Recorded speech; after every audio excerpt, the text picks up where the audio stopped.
Welcome, everybody. I'm Marc David, founder of the Institute for the Psychology of Eating. Here we are in the Psychology of Eating podcast, and I'm with Suzannah today. Welcome, Suzannah.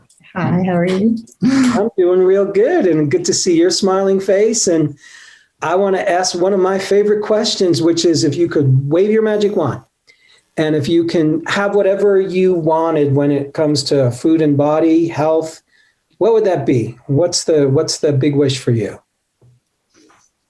I wish that I could eat whatever I want and stay fit and lean. That would be like my I wish for 3 more wishes type of sure, answer. Yeah. Yes. But I also have been thinking about my food autobiography, and I have realized more and more how uncomfortable I've been for so long. Like even when I was thin and strong and lean, I still was really uncomfortable in my body and worried about other people's impression of me, I guess. So if I could wave my wand backwards, I guess I would heal all of that so that I could come to the present moment and be comfortable in my shape, my size, my being, and not have to have regrets. Do you wish to lose weight these days? Yes. I mean, I don't think I've ever answered that question with a no. Even when I didn't need to lose any weight, but I am carrying about 35 pounds more than I would like to be. Mm-hmm. I'm 35 pounds overweight, I can legit say. For how long? I'm going to go with, it's come on over the past 3 years in varying chunks. For different reasons. I've always thought I was heavy. I'm not actually sure I was forever, but when I turned 40, 15 years ago, I lost 40 pounds, got really, really fit, and then stayed that way for all but the past 4 years. And then everything sort of piled on. So I thought I needed to lose the 30 pounds a long time ago. And then I spent a good number of years being pretty fit and the right size, I guess, even though I never thought I was. So. Isn't that crazy how life works like that? You know, mm-hmm. Sort of, if you could only weigh now what you weighed then, you would probably, I would guess, appreciate it more, right? I wouldn't take it for granted. I would walk around like I owned my body, like I wanted to be who I was. Yeah, I mean, I'm sure of it. But knowing myself, I also am aware of the hypocrisy in that. Like, I don't suppose I would. There's healing that I have to do that if that doesn't happen, it doesn't really apparently matter what size I am. I always think I'm not the right size. So I guess that's what you mean. Yes. So you're 55 now. I'll be 55 on Sunday. Yeah. Oh, happy birthday coming up. Thank you. Hey, good for you. Mm-hmm. So when the weight came on, do you have a sense of why you believe it came on? The 35 pounds that sort of has been showing up? Yeah, I do. So part of it is hormones. And my body literally changing in a way that I can't stop it. I'm getting older. So I have the menopause type of hormone thing happening. That's been for about the past 3 years. About 7 years ago, I lost my best friend suddenly, and it was a struggle starting then to sort of not eat my way through grief. That I didn't seek out grief counseling. And I think that had finally sort of piled up. Lost another friend 3 years ago. And that sort of compounded. So I I do think that grief is a huge part of my behavior, my response to that. Like I can, as opposed to the hormones, which are something I can't stop, right? And on top of that, I also had knee surgery. I had a knee replacement, and I am a mover. I move for a living. I teach NIA and I teach yoga. I'm a high school phys ed teacher. Well, I'm a yoga teacher disguised as a phys ed teacher. And I'm just a mover my whole life. That's really what I've done. And that has changed a huge amount. And I firmly believe like the more you sit, the more you sit. And so the pandemic has even put more inactivity. Since I'm teaching right like this, I spend a lot of time on the computer right like this, like everybody in the past year. But that really started 3 years ago when I had knee surgery. So I stopped dancing. I stopped running. And on that sort of compounded with my metabolism slowing down, I think. I'm not actually sure I should say that. Having, taken your course and studying what the metabolism is, and that there's lots of factors in that. I don't know if I believe that women's metabolisms literally slow down, but it's hard to not believe it when I'm living it. So Sure. I just feel like everything's ground to a halt, basically, and weight loss resistant, and also have managed to gain 30 pounds, 35 pounds. I don't actually know how much I gained because I don't weigh myself anymore, because that used to ruin my day. So all of those things are big chunks of what has happened in the past several years. Most recently, most of it happened in the past 3 or 4 years. That's a lot. That's a lot for a person to experience and absorb. And it's some big hits. I know what it's like to have best friends pass and they can't be replaced. It's just, there's no replacing them. And at the same time, here's your body undergoing menopause, and sometimes the body does things and there's not a damn thing we could do about it. And then you add in all the factors that you mentioned. We're in COVID times, you're sitting, knee surgery, you really can't jump up and down like you used to. So that's a whole new relationship with your body and your life. Right. Yeah, not so easy. So thanks for saying that. That's affirming. Yeah, no, that's I'm just listening. I'm going, wow, that's just a lot to happen at once. Yeah, sometimes I feel like, with hard work and dedication and doing all the right things, I can still fight all of that. But it actually is, some lead weight that I am carrying around, as well as body weight. So emotional weight. Yeah. And it's, I think as we get older, so I'm 62, and I'm just very aware of how my body doesn't do what I want it to do.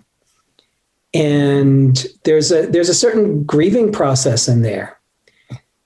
Plus, when you're grieving the loss of loved ones, and we're grieving the loss of, the world that we used to have before COVID, I feel like I'm grieving that in a strange way.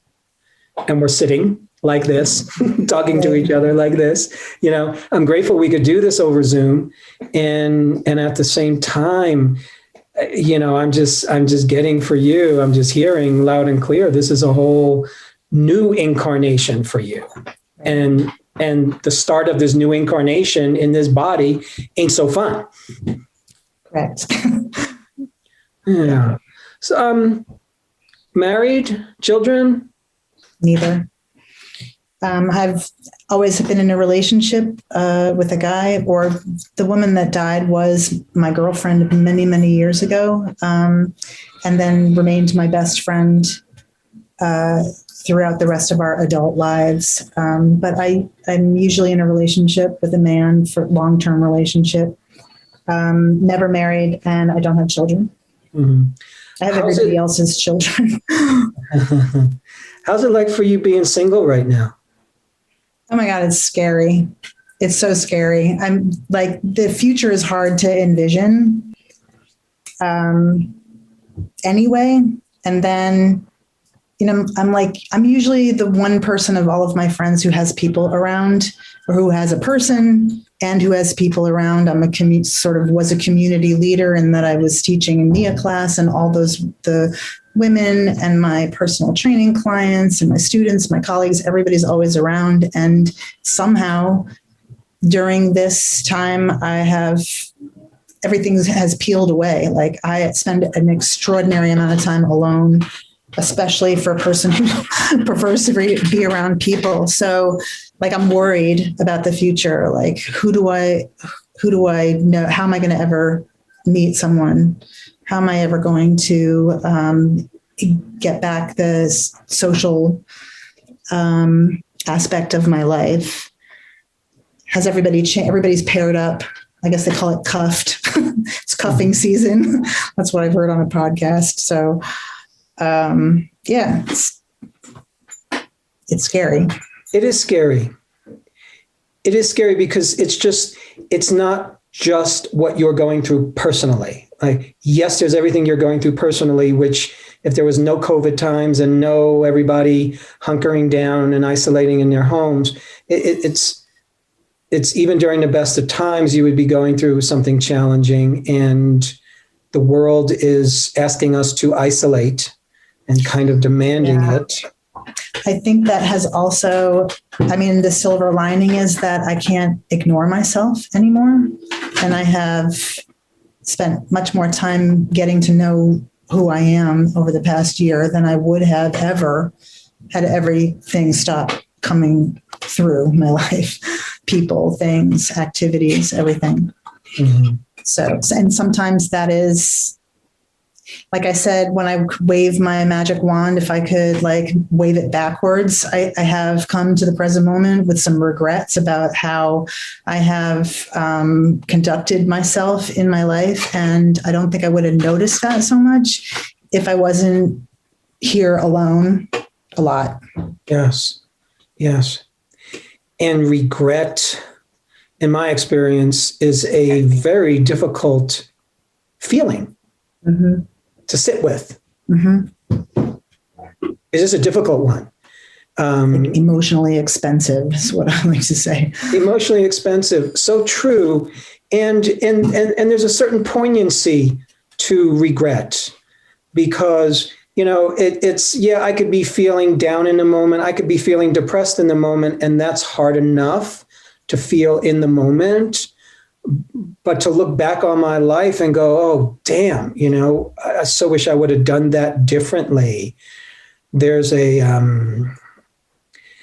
lot, I think, of soul making and soul building that's required to answer regret. Mm-hmm. Meaning, sometimes there's just no place else to go other than to your soul, as best I can put it. Meaning, here we are, and you've lived a lot of life. You still want to live more life. It's not clear what that life is going to be right now, because there's a lot of unknowns, and there's a lot of weight that doesn't work for you, and there's a lot of body limitations, or there's certain limitations that don't work for you or aren't preferable. But at the same time, there's it's funny. Shortly into our conversation, I was just thinking, wow, this is just such a soulful person, and it seems to be a place where you live from and operate from. Is that true for you? I think so. If you mean I'm pretty authentic and true to Like people get who I am right away. Yeah. That's what you mean. I would say I could use getting a little more familiar with my own soul constitution, I guess. Yeah. I think I meet my soul when I betray it.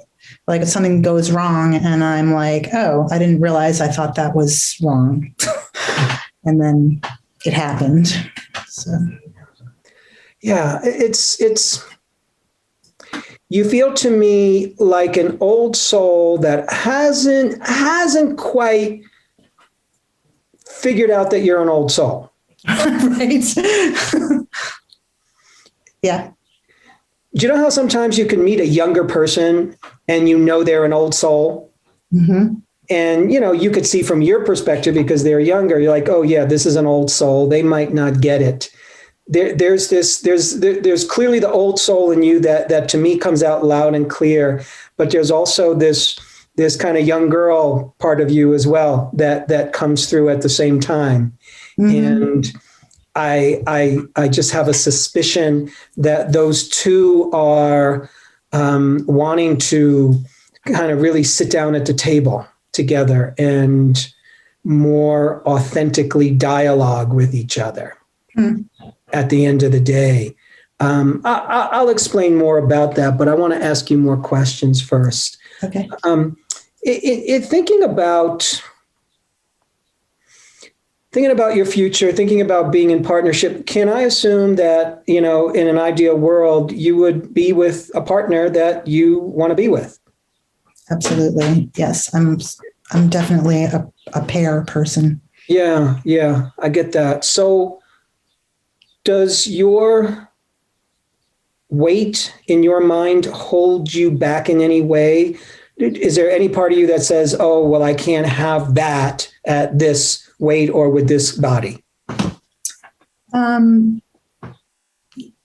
Yes. And at the same time, no one has ever given me a hard time about how I look or what size I am. Like everybody's loved me just the way I am. Mm-hmm. Luckily, like no one's given me a complex. Except for my mother.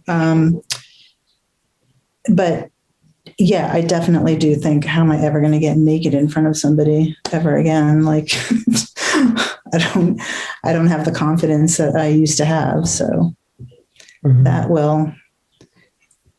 that feels like a problem. Yeah. So indulge me for a second. So how could I ever get naked in front of somebody? I don't have the confidence. That sort of makes it more about your confidence, which I understand.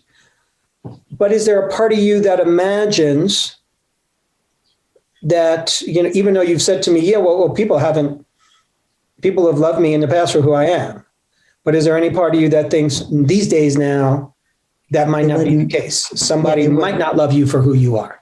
Right. Yeah. I mean, that's sort of like the imposter syndrome, right? I don't have any data that says that someone won't, mm-hmm. but I feel like I really pulled one off all those other times before.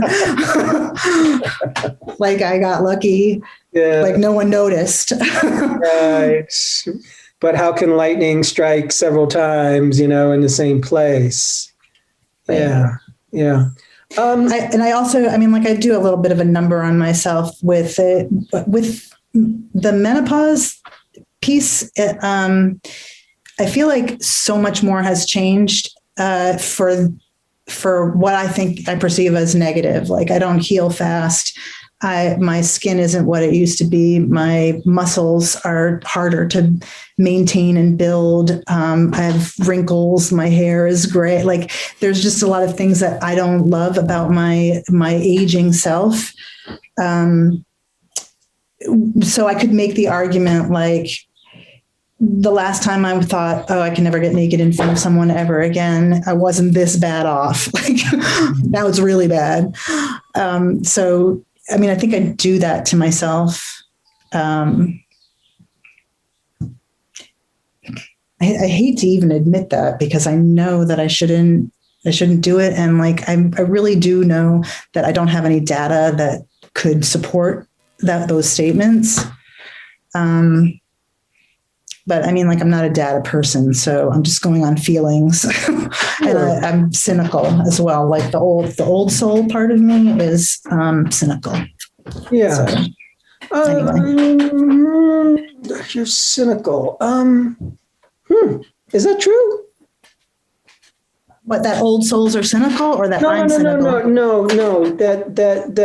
That's a big part of you, a cynic. Is that really true? I'm just checking in. I know you said it, and I'm sure you can have moments of being cynical. Plenty of people have moments of being cynical. I'm just thinking you don't strike me as being a cynical person. You might have cynical moments, so I'm just checking in. That's a good feedback. I might just say that. I might just be saying that because I think that that's true. I think that I'm the type of person who always wants to try again. So if that means that that's not the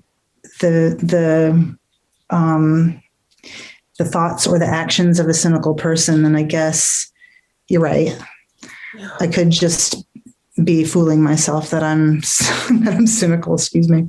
Yeah, it's thanks for parsing that out with me, because to me, for where you're at in your life stage right now, how you frame and how you language to yourself is extremely important. I believe it's just extremely important because it's powerful.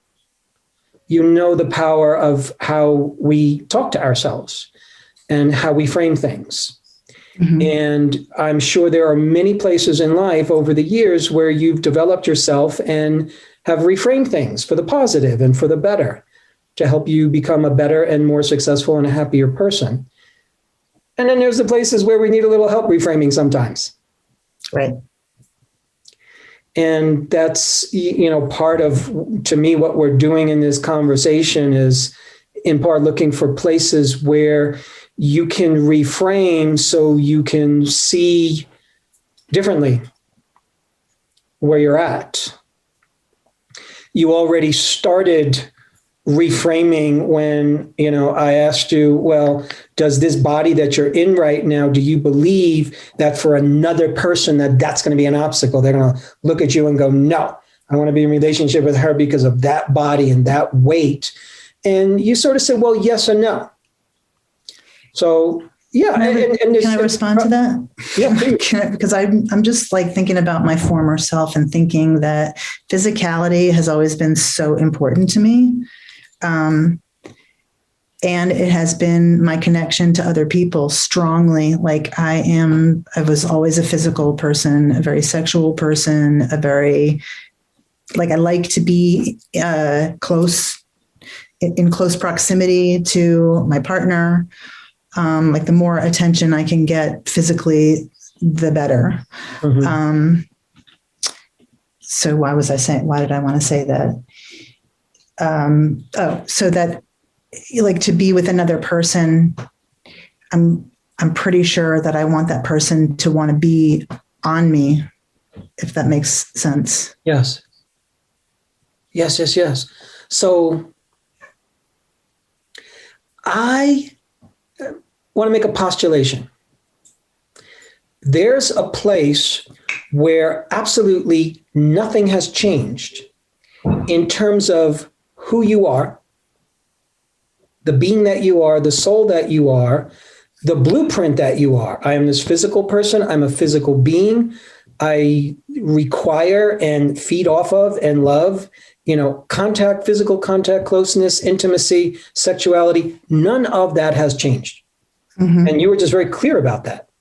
Like when you were saying who you are, I believe you. That's who you are. And what happens is that there's this chatterbox that we can have that you didn't invent. And the chatterbox is going, but. Mm-hmm. And the chatterbox is going 35 pounds or belly this or stomach that or whatever it says. And it's an irritating mosquito that we actually allow to become like a big boogeyman. Mm-hmm. And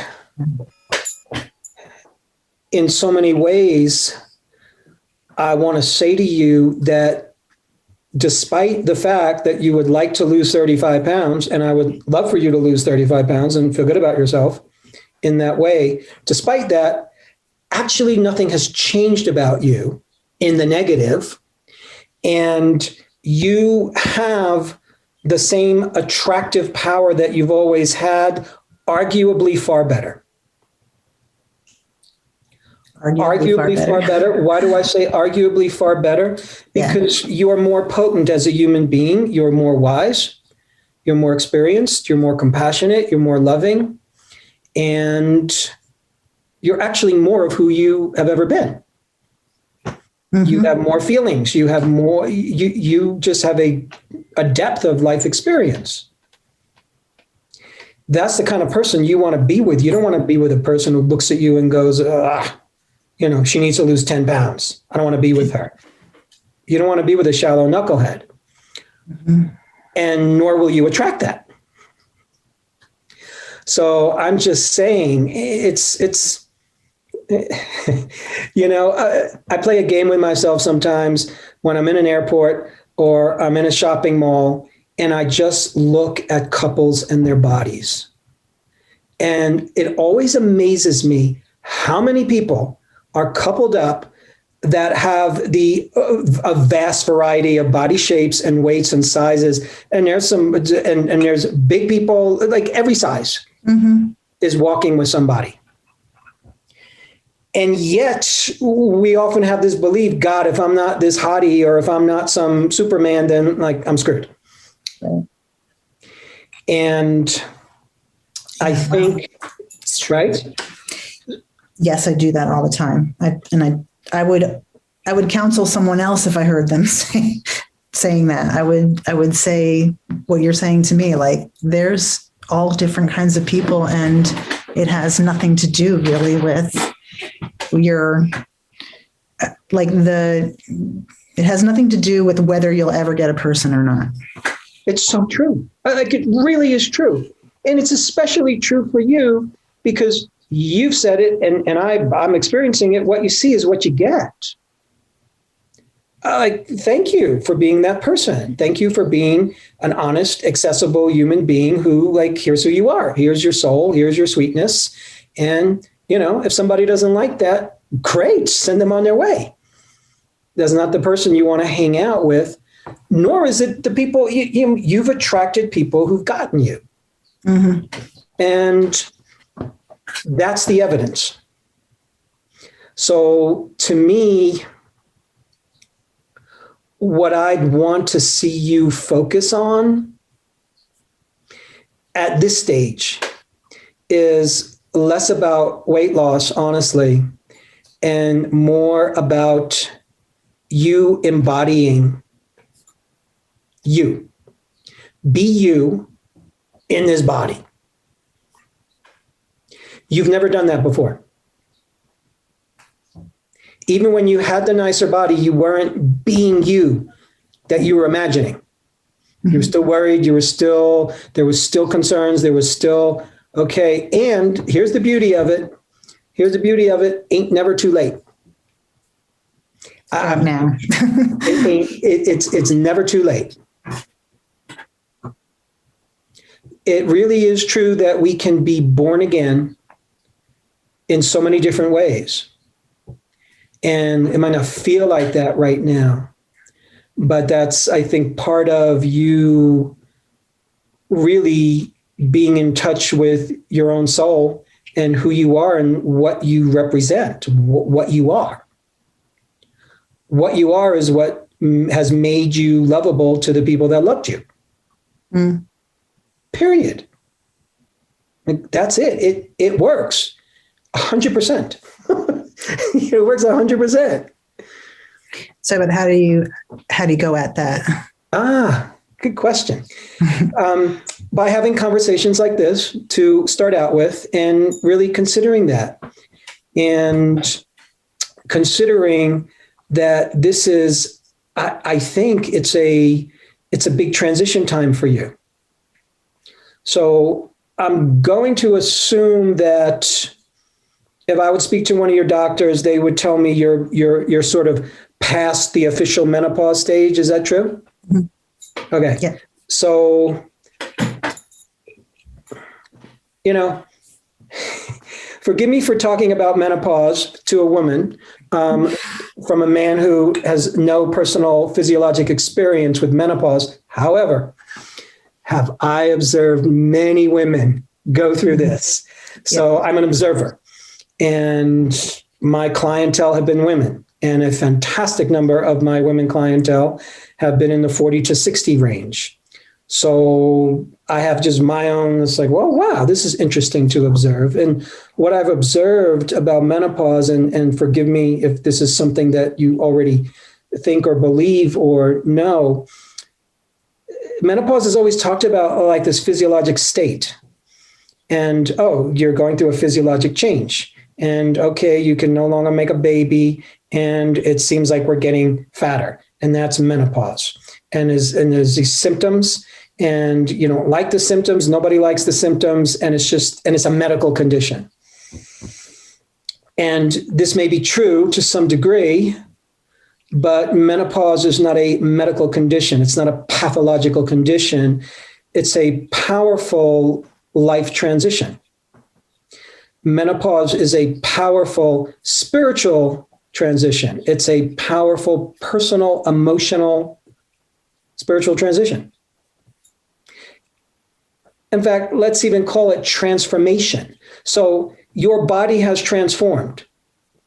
And all the energy that previously would have gone into making babies and helping babies and supporting babies and nourishing babies, that energy goes somewhere. It's not like you lose it. Mm. And women that I find that go through menopause or come out the other side and start to do the spiritual work of menopause, that's where it gets interesting. And the spiritual work of menopause is you becoming a queen. I forgot about that. Yep, that's why we're talking, because I'm just reminding you, the spiritual work of menopause for you is to become a queen and to become the wise woman that you are. And yeah, can I say one thing before I might forget? Yeah. I feel like I own some of that in a lot of areas. Mm-hmm. It surprises me when I realize it and I own it. But I also feel like, you know how you said that there's like an old soul part of me and a young soul part of me. Like, I am not wise to my young soul. My young soul takes over sometimes and acts like an idiot inside my head. And I don't have any, I haven't previously, I'm not going to say I'll never have power over her, but I don't take the reins from her and say, look, I know better than you. I've lived through it and passed where you're at. And I have some information for you that's wise. Like sometimes when I am recognizing that I am doing the work of a queen, like I said, it surprises me, but there's like a confidence that comes with that. Like, I'm like, oh, I guess I do know what I'm talking about. I've heard myself say this before, this feeling or inclination or wisdom that I'm giving to other people came easily because I've looked through that in that door before, and I can have made a decision about things. But I don't do that to myself. When my student is my young self, somehow she's like a wild beast, and I don't know how to tame her. Mm-hmm. That's what came up for me when you were talking, because I mean, like, I am a teacher. That's what I do for a living. So I encounter a lot of young people in a lot of different situations. And advice is starting to come much more, I don't want to say advice, but like giving wisdom is coming much more naturally. And I actually believe what I'm saying, I'm not just pulling it out of the air. Yeah. But I just don't do that to myself. I agree with everything you just said. And I hear you. And thanks for bringing that up. And what I want to say is, not that you don't do that for yourself, you haven't done it for yourself as much as you could. Mm-hmm. You have done it for yourself. You're just not remembering those moments. But what I'm saying is, yes, that's your past. Mm-hmm. You are past the point where you need to do any intensive therapy. You're past the point where you need to do any intensive deep dive digging into your psyche and your past and mother and father and all that sort of thing. Could you do that? Sure. Will things come up between now and the time you die? Absolutely. If your soul needs to do some inner work, it'll come up for you. Mm-hmm. But to me, your work right now is owning it. So instead of worrying about taming that young soul in you, focus more on delivering wisdom in the moments you deliver it, and owning it and just noticing it and embodying it and relaxing into it and being comfortable with it and noticing those moments more and more.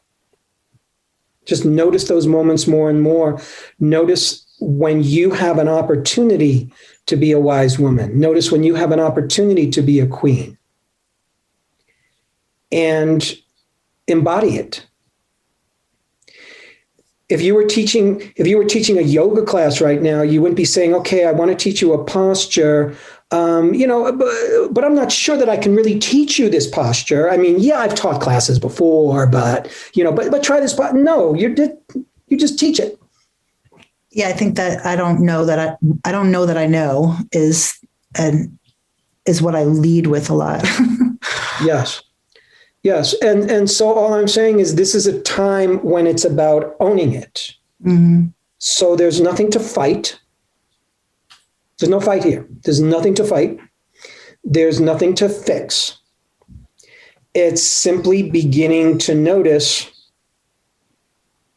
the wise woman and notice the queen. Just notice them. Mm-hmm. And notice when they come out. Notice when she does come out. Notice when life around you is asking her to come out. Because I promise you, life is constantly asking that part of you to come out right now. And it's just calling you. And it's going to support you in that. A lot of times when we talk about king or queen, just reminder, the queen in you is the part of you that is in the stage of life where, yes, you're not the young maiden anymore. You are not the hot chick anymore. It's not what we're doing. We're not looking to attract with all the bells and whistles. This is the time when you are ascending your throne and you're giving your gifts to the world and you're establishing, oh, this is my queendom.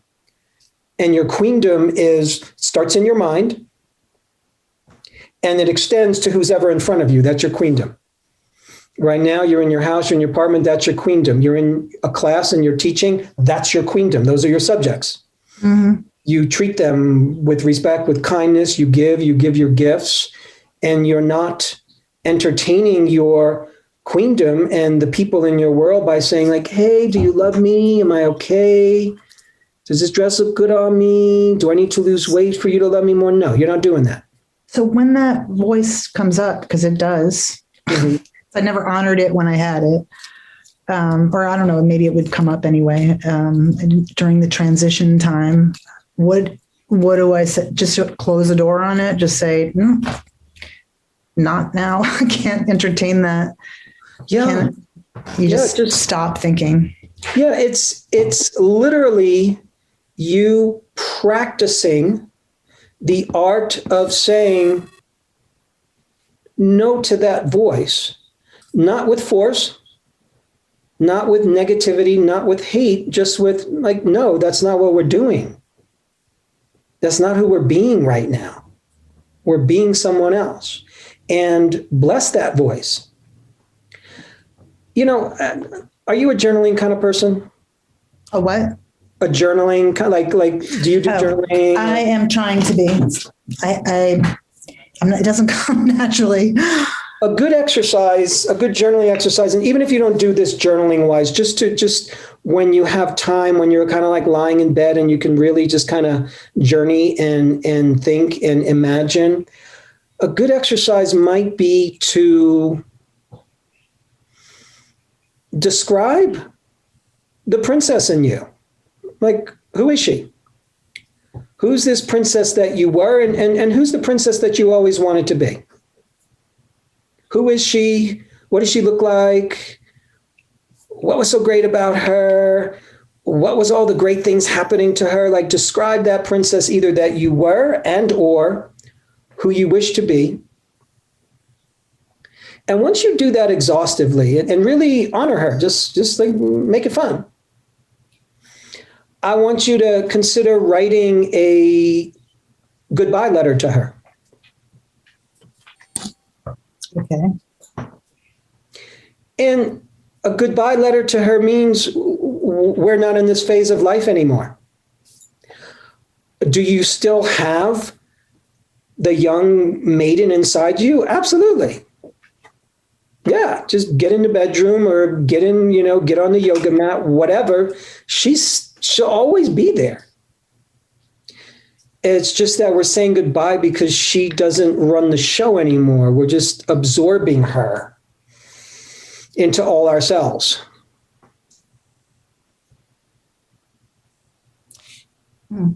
So there's a conscious saying goodbye.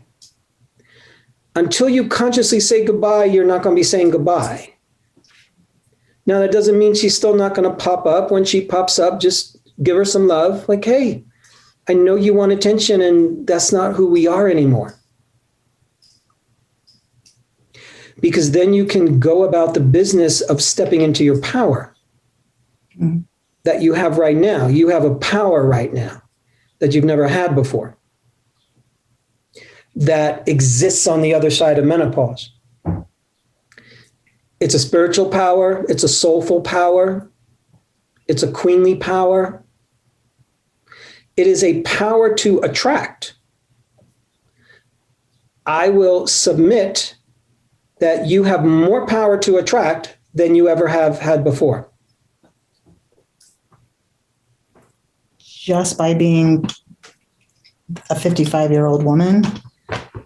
Who's you? Just by being you, the soulful, wise woman that you are, who's had a lot of life experience, who came in as an old soul, who shows up, who values intimacy and values connection and values health and values embodiment and values just a lot of good things. Like, thank you for being that person in the world. We need more. And we need more from you. Like, we don't need you to be a 25-year-old woman. We need you to be a 55-year-old woman. That's what the world's hungry for from you. So you have that power by virtue of your journey. I'm just over here saying, that's what I see. Right. So I have a question. Ask as many as you want. So if I am imagining myself having an experience that makes me feel joy and love, right? If I say I fall in love with somebody, say I go back to dancing and I have an experience where I'm just blown, like I remember what it was like to be this joyful in my body. Like while you were talking, that's what was coming up for me. Like, what happens when I feel those things? And that feels like young energy, or the princess coming back for a visit. And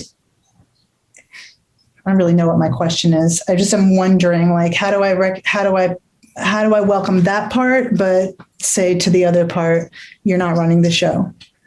It'll be so natural to you.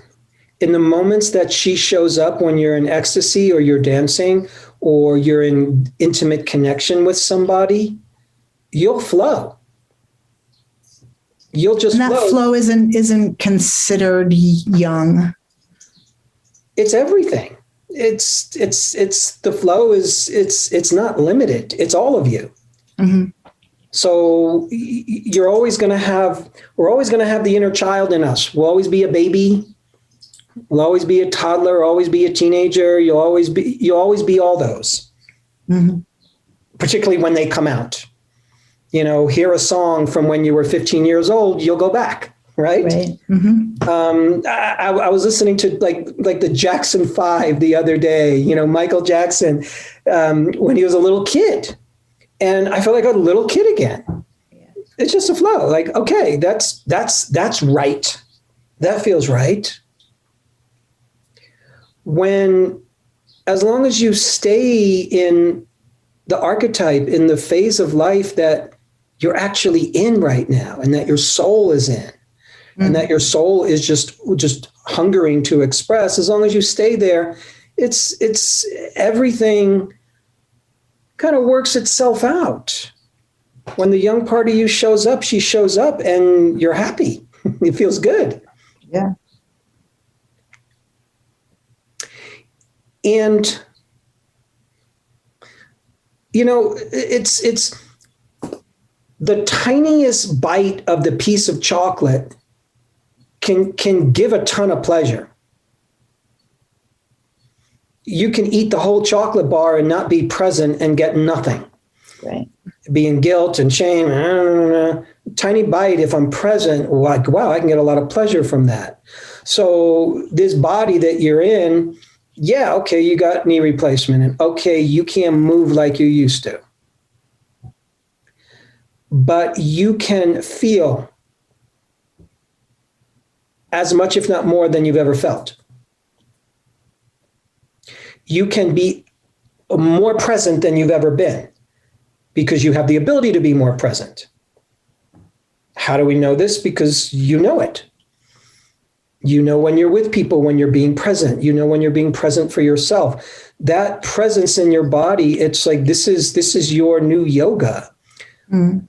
The new yoga is how you master the art of being in this body right now.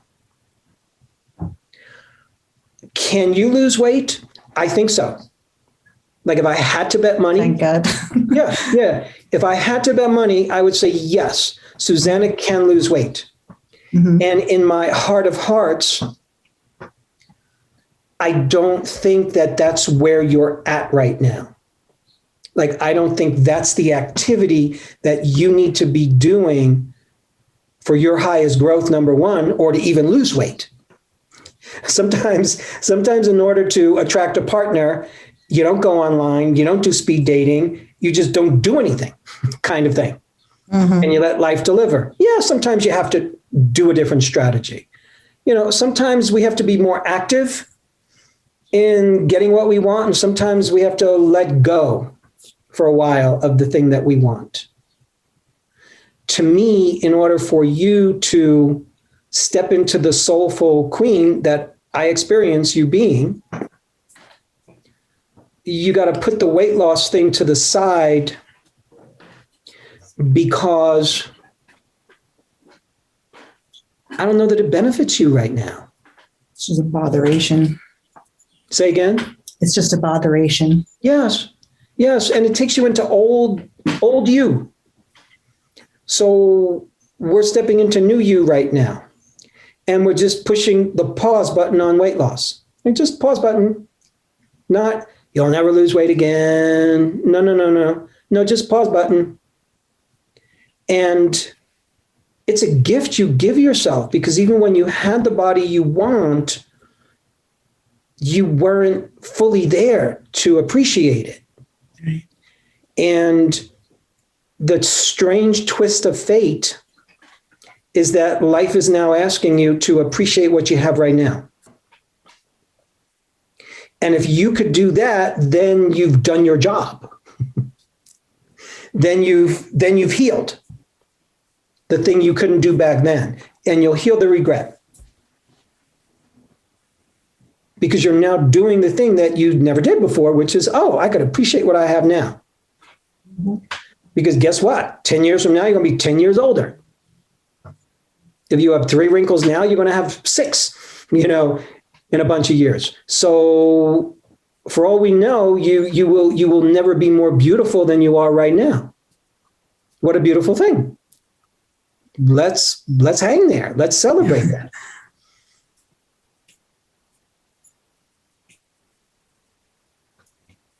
You got it. It's really hard to let go of a lifelong pursuit of losing weight. It is. It is. You're right. You're right. It is hard. 100% agree. It is extremely difficult. And that's why we're in this conversation.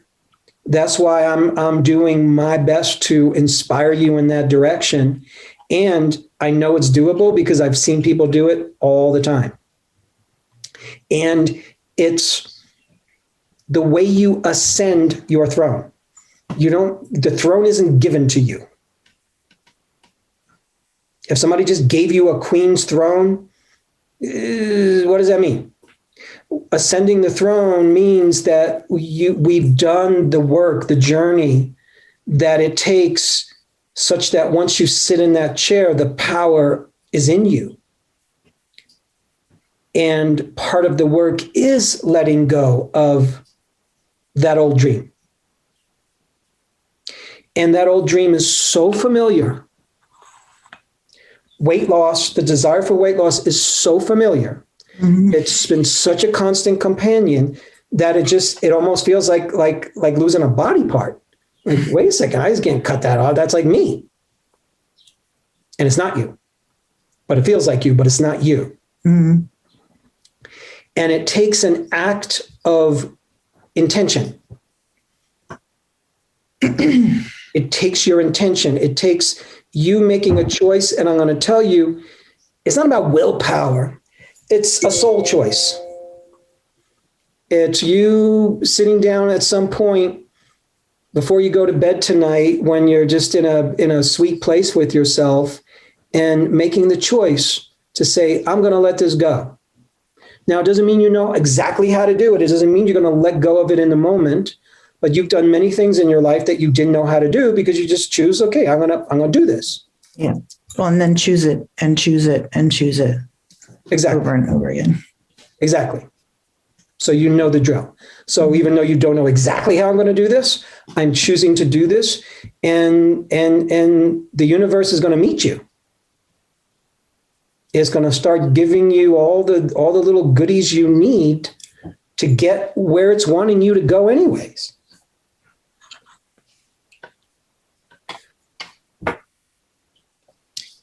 Yeah, one of my favorite Buddha Doodles cartoon. I don't know if you've ever seen them. But, no, I like the name. It's a little monk, and he travels through his life, and this woman draws these really nice drawings. But one of my favorite ones is the little monk in a rowboat, and the moonlight is shining down on him in the rowboat, and it says, "What you seek is seeking you," and he's like in the pool of light. So it just is like when you said the universe will meet you. I do believe that that's true. Yes. I don't always act like I believe it. Like I'm in a little bit of a panic most of the time that's not happening. But like if you pressed me on it, I would say that is my belief in how things are. Yes. I think the universe rearranges itself for me all the time. It does. And yours for you. But I forget that. Yeah. Well, I'm hoping that there's people in your life, or even a person in your life, where you can have these kinds of conversations with. So you get more reminders, or you can remind yourself by just saying these things out loud to somebody who knows you, loves you, and gets you. Mm-hmm. Do you Yes. have such people in your life? Yes. Oh, I do. yeah. So I'm lucky. Yeah, you are. So let's take advantage of that. And I just think it's important to support yourself at this time in what your soul's growth is, and to be in that conversation, even when it's challenging, when it's easy, when it's hard, when you just think it's nonsense, whatever, to just be in the conversation actively. Yeah. Like, here's what I'm doing right now, friends. Here's what I'm about. Here's what I'm stepping into. Oh, they'll be so happy. Finally, they'll say finally. Yeah. Yeah. Isn't that amazing how we know when it comes to our friends? Yeah, that's definitely a long overdue. And okay, so I feel like I have my marching orders. I have to write the letter to my princess self. Yes. And say goodbye to her, and then also work on my be here now person. Yes. And when that voice in you pops up about losing weight or this body's not good enough, just gently let her go and gently affirm the queen in you. And for extra credit, it might be interesting for you, if it feels good at some point, or not if it feels good, if it feels right, to do a little mirror work with yourself, and just get the biggest mirror in your house and get as naked as you can, and move. Put on some music and just move and get intimate with yourself in that way, and just look at you and just be present with yourself. And even more extra credit to see if you can get to the place where you can move in front of a mirror and just start to be okay. Like, this feels good being in my body. You don't have to stare at yourself, but you can glance now and then, and you can find what you like. Mm-hmm. And you can bless whatever it is that you're complaining about. And imagine somebody else loving you up. It's a way to prepare yourself for a beloved. Like, yeah, be comfortable with naked you. That'll take some time. Yeah. That's something to think about. Yeah. Suzannah, you've been such a good sport in this conversation. Yeah, thank you. I appreciate it. I appreciate the time and the attention. Yeah. I'm just I just have all the confidence in the world in you and your journey and your path. And it just, from over here, it just feels like your life is so well guided, even though it might not always feel that way. Mm-hmm. And it just feels like you've had a lot of blessings in your life. Mm-hmm. It really does. Yeah. I know the hardships, yes, and a lot of blessings. And there's no reason not to think that there's not going to be a lot more blessings. Yeah, I like that. You feel good about being complete? Yeah, I do. That's I great. actually feel positive, very positive. I'm so glad. Step in. Great work, my friend. Thank you. You're welcome. Thank you for your time. Yeah, thanks everybody for tuning in. Always more to come, my friends. Take care. Hey friends, we're so happy that you've joined us for another episode of The Psychology of Eating with Marc David. Are you loving these episodes? Then simply subscribe and you'll never miss an episode again. We'd also love it if you'd leave us a comment below so we can hear more about your own journey with food and body. And And if you're curious about what we offer at the Institute for the Psychology of Eating, including our internationally acclaimed coach certification training that's rooted in dynamic eating psychology and mind-body nutrition, please head on over to our website, psychologyofeating.com. Until next time, take care. And remember, having the body you want starts with loving the body you have.